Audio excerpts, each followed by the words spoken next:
Olá!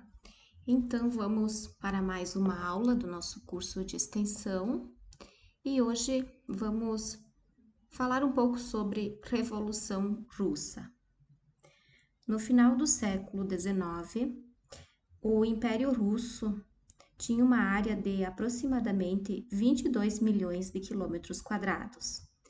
Era o país mais extenso do mundo, com terras na Ásia e na Europa.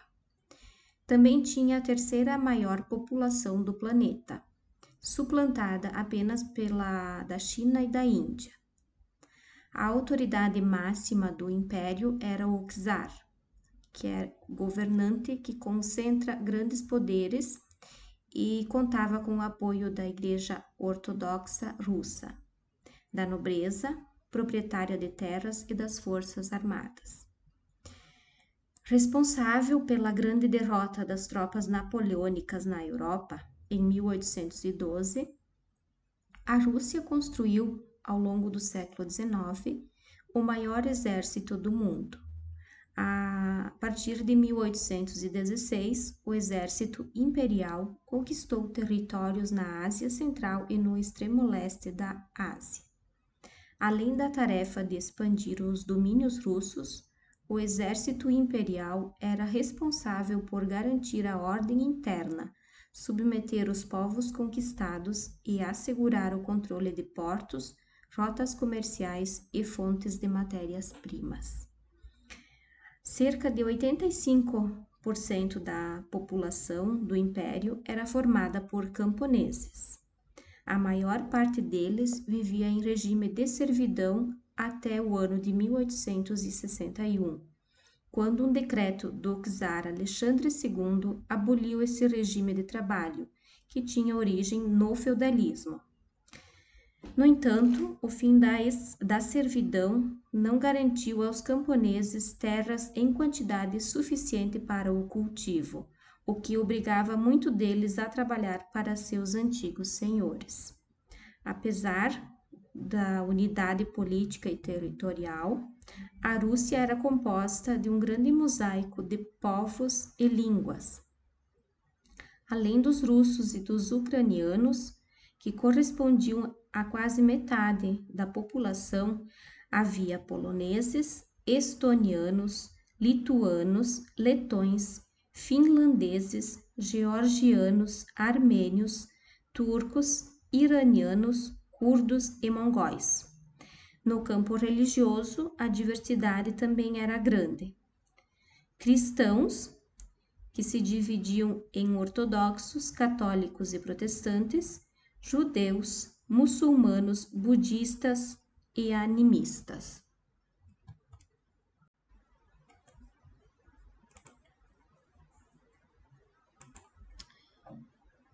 PSDR, Partido Operário Social Democrata Russo. Os contrastes entre ricos e pobres propiciaram a difusão de ideologias como o socialismo, inspirado nas ideias de Marx. Assim, no início do século XX, foram criados partidos de oposição à autocracia do czar Nicolau II. O principal desses partidos era o Partido Operário Social Democrata Russo, o PSDR. Em 1903, por causa de divergências ideológicas, os membros desse partido se dividiram entre bolcheviques, maioria, e mencheviques, minoria. Os bolcheviques eram liderados por Lenin e defendiam mudanças radicais no Estado russo, a derrubada do czar, o estabelecimento do socialismo por meio de uma revolução feita pelo proletariado e a expropriação das propriedades privadas.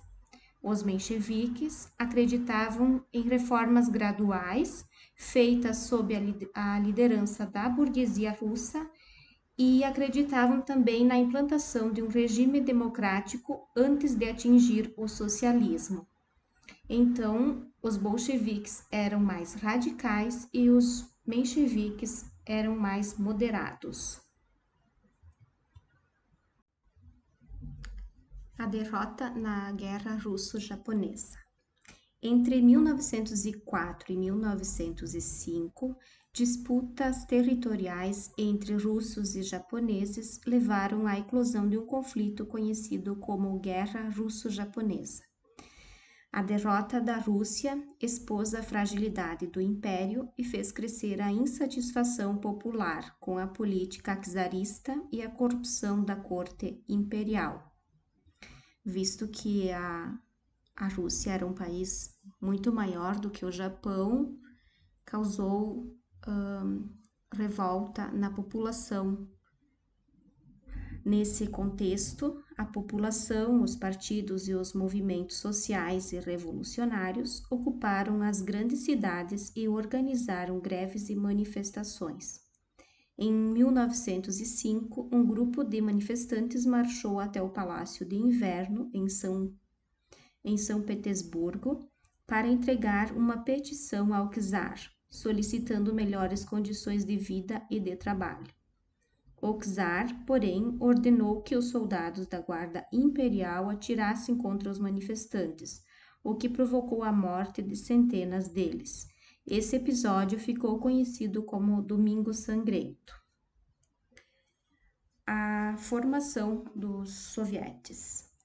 Após o massacre do Domingo Sangrento, formaram-se os sovietes, que eram conselhos de representantes de operários, soldados e camponeses, que deliberavam sobre questões de interesse dos trabalhadores, como as lutas, o abastecimento e a publicação de jornais. Os conselhos eram constituídos de representantes eleitos no seu local de trabalho, com mandatos revogáveis, e dividiam-se em dois organismos, a Assembleia Geral e o Comitê Executivo, que era encarregado de colocar em ação as propostas votadas na Assembleia. O primeiro embrião do Conselho surgiu em São Petersburgo entre janeiro e fevereiro de 1905. Mas o primeiro soviete de deputados operários de São Petersburgo formou-se em outubro.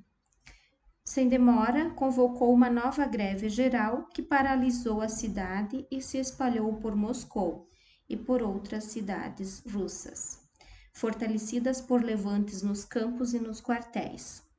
O movimento foi derrotado em dezembro com cerca de 1.500 mortos e a dissolução dos sovietes. A Revolução de Fevereiro. A insatisfação popular com o regime czarista aumentou em 1914, quando a Rússia ingressou na Primeira Guerra Mundial ao lado do Reino Unido e da França. O conflito consumiu muitos recursos do Estado. Além disso, nos campos de batalha, o exército russo era despreparado para uma guerra moderna e longa e sofria constantes derrotas. A guerra atingiu duramente a economia do império, paralisando a indústria, as exportações e as importações, e aumentando a inflação, o desemprego e os problemas de abastecimento. Como muitos camponeses tinham sido recrutados para a guerra, a produção de alimentos foi reduzida drasticamente. Greves, passeatas, saques a armazéns e manifestações, encabeçadas por diversos setores da sociedade russa, passaram a ocorrer espontaneamente por todo o país. Grupos socialistas de diversas correntes denunciavam a guerra, que só interessava aos países capitalistas e já havia causado a morte de 5 milhões de soldados russos. A Revolução de Outubro. Em outubro de 1917, os bolcheviques, comandados por Lenin e Leon Trotsky, presidente do Soviete de Petrogrado, ocuparam pontos estratégicos da cidade, atacaram o Palácio de Inverno, sede do governo provisório, e tomaram o poder. Lenin foi escolhido para presidir o Conselho de Comissários do Povo, que era um cargo equivalente à de um primeiro-ministro. Entre as primeiras medidas de Lenin estavam o confisco de terras da nobreza e da igreja, e sua distribuição aos camponeses. A simplificação da língua russa escrita, a anulação dos títulos de nobreza, a estatização de bancos, estradas de ferro e indústrias, a igualdade de direitos entre homens e mulheres e a mudança do calendário. Em dezembro, o governo bolchevique assinou um armistício com a Alemanha e retirou a Rússia da guerra. A Guerra Civil. Apesar da vitória da Revolução Bolchevique, a Rússia ainda era ameaçada por uma oposição interna e por uma frente de potências capitalistas unidas para invadir o país. Essas tensões levaram à eclosão de uma guerra civil, que teve início em 1918. Do lado bolchevique lutava o Exército Vermelho, comandado por Trotsky. Do lado da contra-revolução estava o Exército Branco, que reunia monarquistas, aristocratas e liberais, apoiados por uma coligação de forças ocidentais. A situação da Rússia, paralisada pela guerra civil e por uma crise de abastecimento nas cidades, estava à beira do colapso. Para salvar a revolução, Lenin preparou um programa de governo radical, que ficou conhecido como comunismo de guerra. O plano determinou o confisco dos cereais pelo governo, o congelamento dos preços e dos salários, a suspensão dos direitos individuais e a imposição de uma severa censura à imprensa.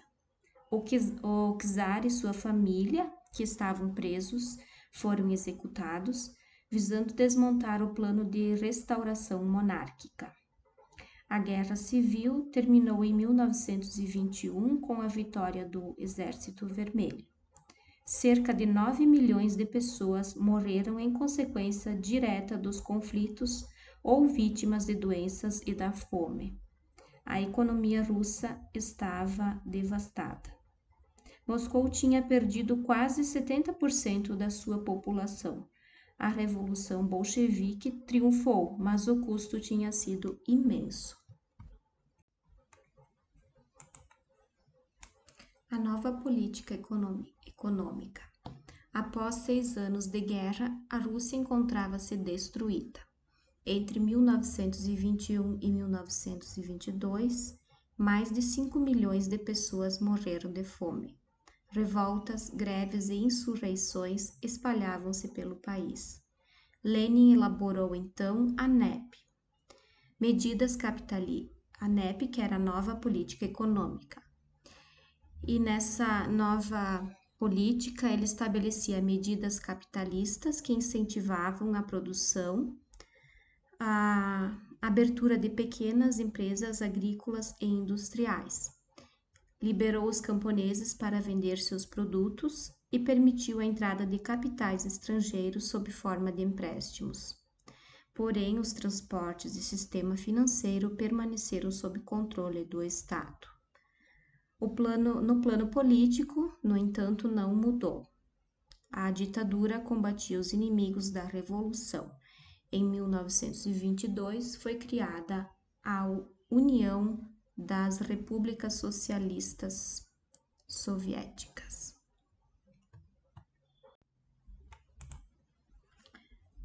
Os objetivos da nova política econômica. O objetivo da NEP era resolver o problema da falta de abastecimento e da fome, a fim de garantir a sobrevivência da Revolução Bolchevique. A implantação de um governo totalitário, o stalinismo. Com a morte de Lenin, quem sucedeu-lhe foi Stalin. A ascensão da ditadura stalinista foi favorecida por uma crise da NEP. Em 1927, a produção de alimentos não correspondeu às expectativas do governo, provocando novamente o fantasma do desabastecimento nas cidades. No campo, os produtores estocavam seus excedentes e diminuíam as áreas de cultivo. No início de 1928, o governo soviético estabeleceu medidas extraordinárias para obrigar os camponeses a entregar os grãos estocados. Em 1929, Stalin decretou a coletivização forçada da terra, expropriando os camponeses ricos. O governo stalinista adotou o terror e a violência como práticas comuns. Entre 1936 e 1939, promoveu o chamado Grande Expurgo, perseguindo e assassinando todos os opositores ou pessoas que poderiam representar uma ameaça ao regime soviético. Até mesmo antigos dirigentes bolcheviques acabaram presos e executados por ordens de Stalin. Os povos não russos da União Soviética foram submetidos às regras estabelecidas pelo Comitê Central do Partido Comunista. Foram obrigados, por exemplo, a adotar o idioma russo como o oficial. Além disso, instituiu-se uma severa censura aos meios de comunicação e estabeleceu-se uma grande burocratização do Estado, que deu origem a uma elite que gozava de privilégios políticos e econômicos. O stalinismo tinha seus defensores e admiradores, dentro e fora das fronteiras soviéticas. A maior parte dos membros dos partidos comunistas do mundo acreditava que os desmandos stalinistas não passavam de uma campanha de difamação conduzida pelos Estados Unidos e por seus aliados capitalistas. Quase todos seguiam à risca as diretrizes enviadas por Moscou. Somente em 1956, 3 anos após a morte de Stalin, os crimes do governo stalinista foram confirmados e denunciados pelo próprio Estado soviético, revelando ao mundo a violência daquele regime.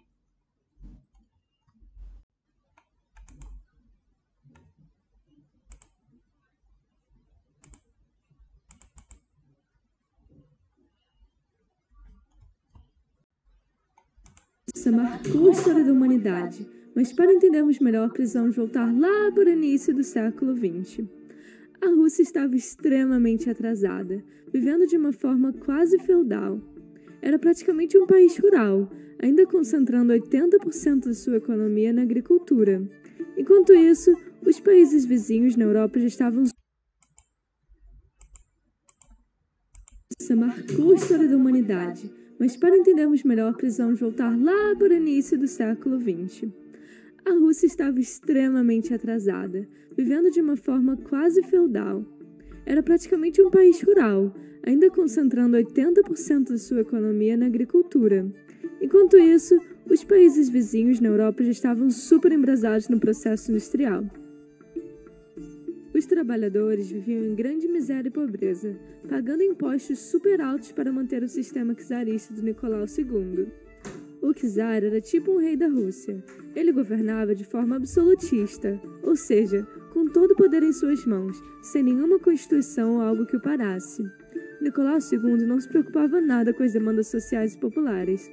A sua família, os Romanovs, estavam no poder há mais de 300 anos, gerando uma gigantesca dinastia de uma família que fazia tudo para se manter no controle. A palavra czar vem de referência no antigo Império Romano do Oriente mesmo, já que remete a César, que era uma palavra justamente para definir um título real, e não um nome. Assim, em meados de 1890, o czar cansa de ficar para trás em relação aos outros países e decide fazer a transição para o sistema industrial, o que acabou sendo feito de uma forma rápida e desorganizada. Além disso, o Império Czarista gastava boa parte do seu orçamento com guerras, como a Guerra Russo-Japonesa.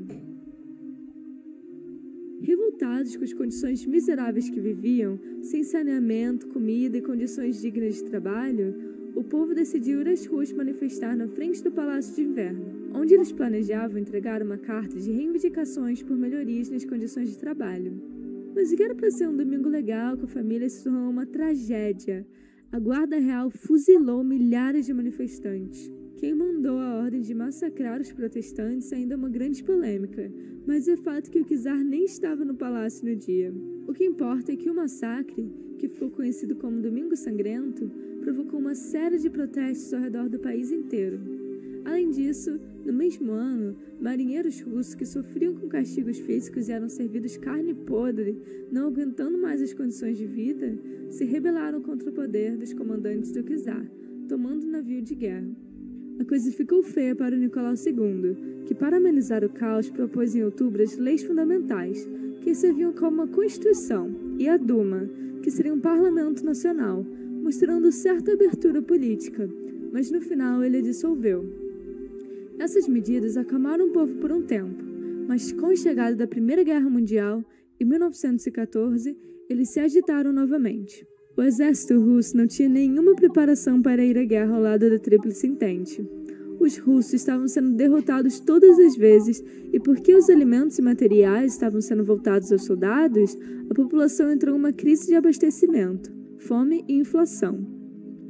Com a Rússia em extrema miséria e crise, o povo viu no comunismo uma forma de levantar o país das cinzas. Resumidamente, o comunismo é uma doutrina política e econômica com o objetivo de dar fim às lutas de classes e promover a igualdade social, por meio do fim da propriedade privada e a coletivização dos meios de produção. Os nomes por trás dessa ideologia utópica são Karl Marx e Friedrich Engels, e para você entender melhor, eu recomendo que assista a esse vídeo aqui. Na Rússia, estava se movimentando um grupo que se pautava nessas ideias marxistas, o Partido Operário Social Democrata Russo, o POSDR, sob a principal liderança de Vladimir Lenin. Porém, dentro do Partido Operário Social Democrata Russo, o pessoal ainda tinha ideias muito diferentes, por isso se dividiram entre mencheviques e bolcheviques. Os mencheviques eram minoria e acreditavam que tudo deveria ser levado com mais calma e moderação. Primeiro, a burguesia deveria tomar o poder e desenvolver o país, por meio de uma reforma industrial capitalista profunda, enterrando o regime czarista. E só depois, os operários deveriam seguir com a Revolução Comunista, sem a ditadura do proletariado. Porém, os bolcheviques, que eram a maioria, não estavam com paciência para aliança com a burguesia, não. Eles queriam era a revolução, o governo do proletariado, controlado pelos trabalhadores diretamente. Eles contavam com o apoio dos camponeses, que eram tão oprimidos como eles pelo regime czarista. As tensões cresceram mais ainda, o que fez o povo se rebelar e se juntar ao movimento revolucionário, forçando a saída do czar Nicolau II em fevereiro de 1907, que ficou conhecido como a Revolução de Fevereiro. Assim, foi formado um governo provisório, onde o parlamento, de maioria burguesa, assumiu. Nessa época, eles estavam promovendo pouca participação política dos sovietes, que eram conselhos de operários ao redor da Rússia, sendo o maior o de Petrogrado, o que era a capital e que hoje em dia é a cidade de São Petersburgo. Porém, as ações políticas e a manutenção do país foram um desastre, e eles não atenderam a principal demanda do povo, tirar a Rússia da guerra. Dessa forma, Lenin publica as Teses de Abril, onde ele defendia paz, pão e terra, além de todo o poder aos sovietes. Com paz, Lenin dizia tirar a Rússia da guerra. Com pão, resolver a escassez de alimentos. Com terra, a distribuição das terras aos camponeses, por meio de uma reforma agrária. Essas propostas se tornaram muito populares pelo país inteiro, conquistando grande apoio ao redor dos sovietes. Assim, no dia 25 de outubro de 1917, os bolcheviques tomam os prédios governamentais e outros pontos estratégicos, declarando o governo bolchevique e a implantação do socialismo. A primeira medida deles para recuperar a economia russa foi de fato tirar o país da guerra, mas para isso tiveram que assinar o Tratado Brest-Litovsk, realizando enormes concessões de terras para alemães e turcos. Lenin também aplicou medidas bem autoritárias, como o fim dos outros partidos políticos. Agora, o Partido Comunista era o único todo-poderoso. Além disso, ele cumpriu suas promessas de alimentar a população e redistribuir as terras. Mas você acha que todo mundo aceitou de boa? Claro que não. Houve uma resistência enorme contra a Revolução Bolchevique, explodindo em uma guerra civil. O Exército Branco era feito dos opositores, principalmente monarquistas que queriam a volta do czar, e conservadores, como a antiga elite russa e membros da nobreza. Também contavam com os mencheviques. Já o Exército Vermelho, por outro lado, foi um exército bolchevique formado às pressas para derrotar as forças rebeldes. Para vencer a Guerra Civil, Lenin implantou uma série de medidas chamadas de comunismo de guerra, estatizando todos os setores da economia e confiscando a produção dos agricultores e das indústrias para sustentar o Exército Vermelho. Isso fez que a Rússia caísse ainda mais na pobreza, inflação, fome, além da morte de milhões de camponeses e forte repressão aos opositores. No final das contas, o Exército Vermelho venceu, e Lenin fundou em 1922 a União das Repúblicas Socialistas Soviéticas, a URSS. E para recuperar a economia, que estava arrasada pela guerra, Lenin cria a NEP, a Nova Política Econômica, onde o governo decidiu voltar com algumas práticas capitalistas. Eles permitiam a entrada de capital estrangeiro, investimento em empresas privadas no setor do comércio, liberdade para os camponeses de comerciar parte de sua produção, entre outras.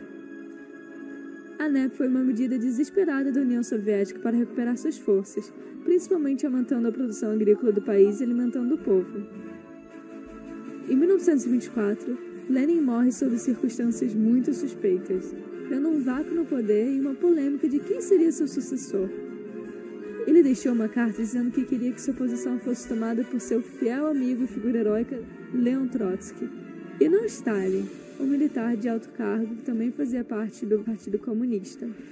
Esses dois eram inimigos mortais e defendiam ideias completamente diferentes. Trotsky acreditava que a União Soviética não sobreviveria sozinha, que eles precisavam expandir o socialismo para o mundo, a revolução permanente. Já Stalin acreditava que a prioridade da União Soviética deveria ser se fortificar e se isolar, o socialismo de um país só. Mas olha só o que aconteceu. O testamento de Lenin foi abafado por Stalin, que já era muito influente no Comitê Central. Assim, ele passa a assumir maior poder e autoridade na União Soviética, até mandando seus espiões matarem Trotsky em 1940, enquanto ele estava exilado no México, onde teve um caso com a pintora Frida Kahlo. Mas voltando ao assunto, Stalin promoveu uma série de medidas conhecidas como stalinismo. A mais importante foi a criação de um estado de terror, com a perseguição de opositores políticos por meio do assassinato deles ou envio aos gulags, que eram campos de trabalho forçados na Sibéria. O que eu vou te explicar agora vai explodir a sua cabeça, então presta atenção! Também foram bastante perseguidos fiéis e figuras religiosas por meio de campanhas anti-religião, além da censura à informação. As principais medidas foram a planificação da economia, ou seja, centralização da economia no Estado, além de abolir a NEP e criar os planos quinquenais. Quinquenais significam que acontecem a cada 5 anos, ou seja, a cada 5 anos eles seguiram metas específicas para desenvolver o país. Stalin focou muito na industrialização, avançando muito as áreas de metalurgia, siderurgia e energia elétrica. Outra medida marcante tomada por Stalin foi a coletivização forçada das terras, que é a expropriação das pequenas e médias propriedades privadas para transformação em cooperativas e unidades estatais. Como resultado disso, em 1928, na URSS, 90% das propriedades agrícolas foram reduzidas, causando um enorme prejuízo de alimentos. A produção de grãos caiu consideravelmente e a quantidade de gado disponível foi reduzida pela metade. Isso gerou uma grande crise pela falta de alimentos, que resultou na morte de milhões de pessoas, conhecida como Grande Fome de 1932 a 1933. Na Ucrânia, a onda de fome proposital foi considerada uma forma de genocídio contra os kulaks, camponeses mais ricos que resistiram muito à coletivização das terras. Esse evento matou aproximadamente 4 milhões de ucranianos.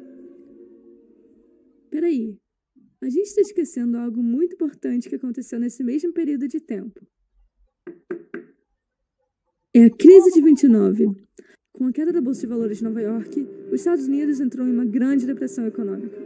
O mundo inteiro teve suas economias fortemente impactadas, mas e a União Soviética? Tio Stalin cresceu mais ainda.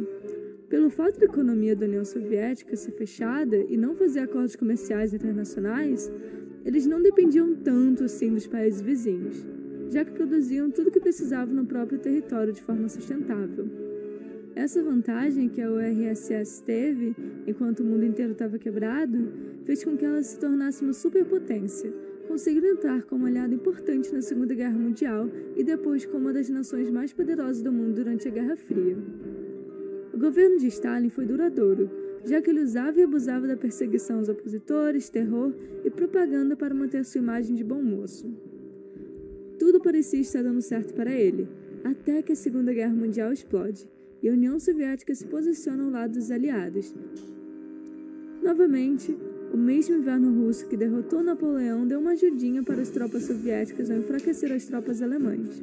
No entanto, a vitória da União Soviética custou a vida de aproximadamente 16 milhões de russos, caminhando o país para uma enorme crise, de novo, já que todos os recursos estavam sendo utilizados para a guerra. Mas para ver o que aconteceu ao decorrer dos 74 anos da União Soviética, você precisa entender sua participação na Segunda Guerra Mundial e na Guerra Fria.